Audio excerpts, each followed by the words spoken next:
ল'ৰাজন 18 বছৰীয়া হওঁতে দেউতাক মুখ্যমন্ত্ৰী হৈছিল। দেউতাকে 15 বছৰ ধৰি মুখ্যমন্ত্ৰী হৈ ৰাইজৰ সেৱা কৰিলে, কিন্তু ল'ৰাটো এটা কোম্পানীৰো মালিক নহল।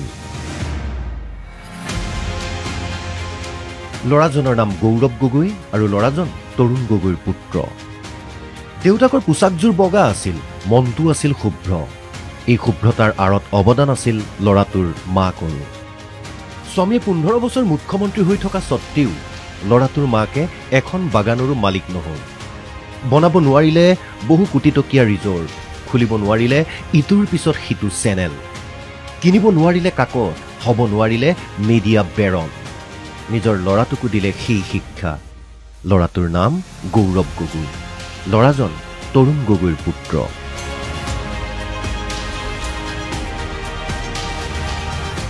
দেউতাকে নিজ হাতেৰে গঢ়াবোৰেই এদিন দেউতাকক পিঠিত চুৰি মাৰিছিল।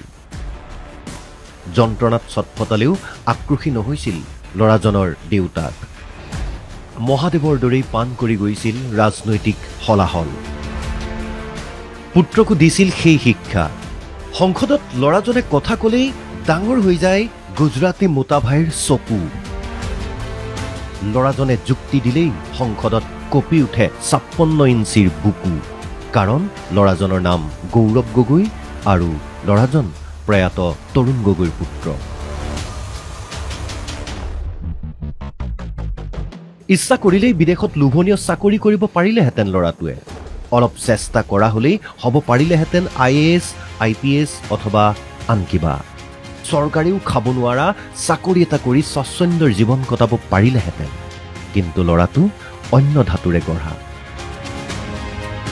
বিচাৰে মানুহৰ ভাল হওক, ৰাইজখন কুশলে থাকক। ল'ৰাজনৰ বিৰুদ্ধে জাগি উঠিছে এজাক, কৰিছে ইটোৰ পিছত সিটো ব্যক্তিগত আক্ৰমণ। কিন্তু ল'ৰাজনে কৈ দিছে, মই তেনে নকৰোঁ, মই আদৰ্শৰে যুঁজিম ৰাজনৈতিক পথাৰখনত। ল'ৰাজনে নকয় প্ৰধানমন্ত্ৰী প্ৰাৰ্থীক ৰিক্সাৱালা ঠেলাৱালায়ো জোতা মাৰিব বুলি। এনেকৈ ক'লে কেৱল প্ৰধানমন্ত্ৰীৰ আসনখনকে অপমান কৰা নহয়, কৰা হয় খাটি খোৱা ৰিক্সাৱালা ঠেলাৱালাকো চৰম অপমান।